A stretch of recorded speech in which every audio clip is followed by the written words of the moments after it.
নেতারা কোথায় ছিলেন? ক্ষমতার ঠান্ডা হিসাব। এই গণহত্যা চলছিল আর দিল্লিতে নেতারা ক্ষমতা ভাগ করছিলেন।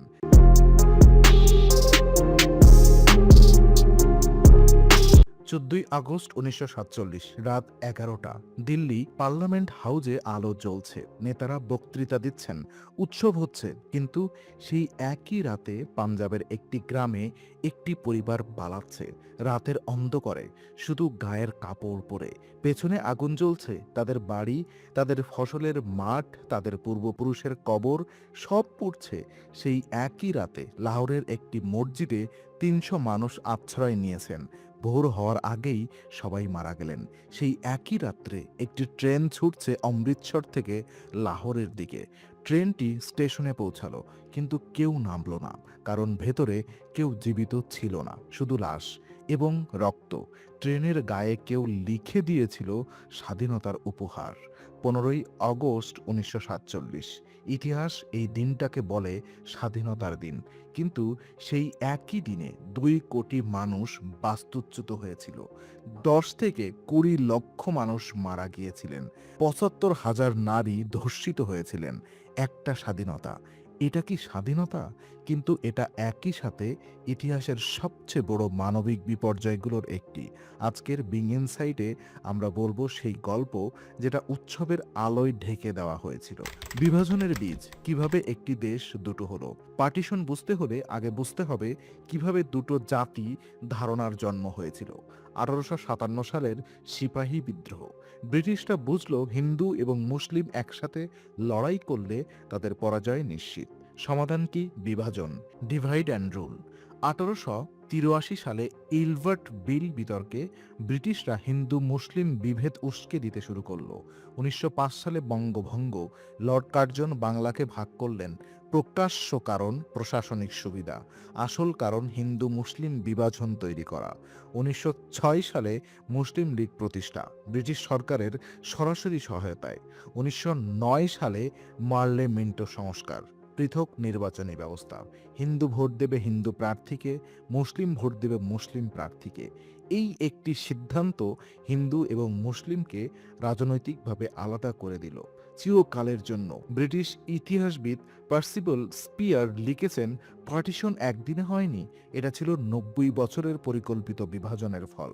মোহাম্মদ আলী জিন্নাহ এবং দ্বিজাতি তত্ত্বের জন্ম। মোহাম্মদ আলী জিন্নাহ অদ্ভুত একটি চরিত্র। ব্যক্তিগত জীবনে তিনি ছিলেন পশ্চিমা পোশাকের মানুষ, হুইস্কি পান করতেন, বাড়িতে শূকর পালতেন, উর্দু ভালো বলতে পারতেন না, কিন্তু তিনি হলেন পাকিস্তানের প্রতিষ্ঠাতা এবং দ্বিজাতি তত্ত্বের প্রধান বক্তা। ১৯৪০ সালে লাহোর প্রস্তাব। জিন্নাহ বললেন, হিন্দু এবং মুসলিম দুটো আলাদা জাতি, তারা একসাথে থাকতে পারবে না। মুসলিমদের জন্য আলাদা দেশ চাই। কিন্তু ইতিহাসবিদরা একটি প্রশ্ন করেন, জিন্নাহ কি সত্যি পাকিস্তান চেয়েছিলেন, নাকি এটা ছিল দর কষাকষির হাতিয়ার? অনেক ইতিহাসবিদ বলেন, জিন্নাহ আসলে চেয়েছিলেন একটি ফেডারেল ভারত, যেখানে মুসলিমদের সমান অধিকার থাকবে। পাকিস্তান ছিল সেই দাবি আদায়ের চাপের কৌশল, কিন্তু কংগ্রেস সেই দাবি মানেননি এবং জিন্নাহ নিজের তৈরি ফাঁদে নিজেই আটকা পড়লেন। ১৯৪৭ সালে পাকিস্তান হলো, কিন্তু জিন্নাহ নিজেই বলেছিলেন, এটা আমার চাওয়া পাকিস্তান নয়, একটি কাটা ছেঁড়া ফেলা পাকিস্তান, মত ইটেন পাকিস্তান। ব্ল্যাকফিল্ড লাইন, একজন অজ্ঞ মানুষের আঁকা রেখা। ১৯৪৭ সালের জুন মাস। র্যাডক্লিফ লাইন, একজন অজ্ঞ মানুষের আঁকা রেখা। ১৯৪৭ সালের জুন মাস। লর্ড মাউন্টব্যাটেন ঘোষণা করলেন, ১৫ই আগস্টের মধ্যে ভারত স্বাধীন হবে এবং বিভাজন হবে। সীমানা আঁকার দায়িত্ব দেওয়া হলো স্যার সিরিল র্যাডক্লিফকে, একজন ব্রিটিশ আইনজীবী যিনি জীবনে কখনো ভারতে আসেননি, ভারতের ভূগোল জানতেন না, ভারতের মানুষ চিনতেন না, ভারতের ভাষা বুঝতেন না। এই মানুষটাকে দেওয়া হলো মাত্র ৩৬ দিন। ৩৬ দিনে পাঞ্জাব এবং বাংলার সীমানা নির্ধারণ করতে হবে। দুটি প্রদেশ, যেখানে হাজার বছর ধরে হিন্দু এবং মুসলিম একসাথে বাস করছেন। একই গ্রামে, একই পাড়ায়, একই কূপ থেকে জল তুলে র্যাডক্লিফ মানচিত্র দেখলেন এবং একটি রেখা আঁকলেন।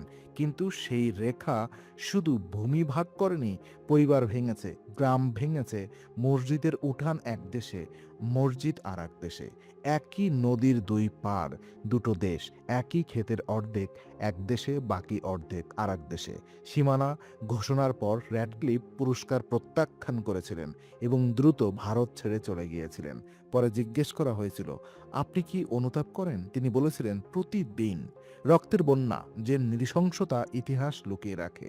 সীমানা ঘোষণা হলো এবং নরক শুরু হলো। পাঞ্জাবে প্রথম আগুন জ্বলল। শিখ, হিন্দু, মুসলিম, তিনটি সম্প্রদায় একে অপরের বিরুদ্ধে।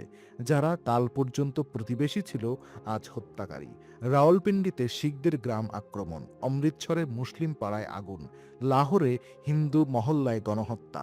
মানুষ পালাতে শুরু করলো। ইতিহাসের সবচেয়ে বড় স্থানান্তর। পশ্চিম পাঞ্জাব থেকে হিন্দু শিখরা পূর্বে যাচ্ছেন, পূর্ব পাঞ্জাব থেকে মুসলিমরা পশ্চিমে যাচ্ছেন। দুটো মানুষের ঢেউ বিপরীত দিকে, এবং যেখানে দুটো ঢেউ মিলছে সেখানে রক্ত। ট্রেনের গল্পটা সবচেয়ে ভয়ঙ্কর। লাখ লাখ মানুষ ট্রেনে উঠছেন একদিক থেকে আরেক দিকে, কিন্তু অনেক ট্রেন গন্তব্যে পৌঁছাচ্ছে শুধু লাশ নিয়ে। ঘোষ ট্রেন। এই ট্রেনগুলোর নাম হয়ে গিয়েছিল ভূতের ট্রেন। উর্বশী ভাটলিয়া তার বই দ্য আদার সাইড অফ সাইলেন্সে লিখেছেন, একজন বৃদ্ধা তাকে বলেছিলেন, আমাদের ট্রেনে একটি কামরায় ৬০ জন ছিলেন। লাহোর পার হওয়ার সময় আক্রমণ হলো। আমি মেঝেতে শুয়ে পড়লাম লাশের নিচে সারা রাত। সকালে উঠে দেখলাম আমি ছাড়া সবাই মারা গেছেন। এই মানুষটা বেঁচে ছিলেন, কিন্তু সেই রাতের পর তিনি আর কখনো ভালোভাবে ঘুমাতে পারেননি। নারীদের উপরে অত্যাচার ইতিহাসের সবচেয়ে লুকানো অধ্যায়। পার্টিশনের সবচেয়ে নীরব শিকার ছিলেন নারীরা। সরকারি হিসাবে ৭৫,০০০ নারী ধর্ষিত হয়েছিলেন। ইতিহাসবিদরা বলেন আসল সংখ্যা আরও অনেক বেশি, কারণ বেশিরভাগ ঘটনা কখনো রিপোর্ট হয়নি। কিন্তু এই নৃশংসতার আরেকটি দিক আছে, যেটা আরও অন্ধকার। অনেক পরিবার নিজেদের মেয়েদের নিজেরাই হত্যা করেছিল, কারণ ইজ্জত, সম্মান শত্রুর হাতে পড়ার আগে নিজেদের হাতে মারো। পাঞ্জাবের খোয়া থালাসা গ্রামের ঘটনা। ৯৩ জন শিখ নারী নিজেরা কূপে ঝাঁপ দিলেন মুসলিম আক্রমণকারীদের হাত থেকে সম্মান বাঁচাতে। এই ঘটনাটি শিখ ইতিহাসে শহীদদের ঘটনা হিসেবে স্মরণ করা হয়।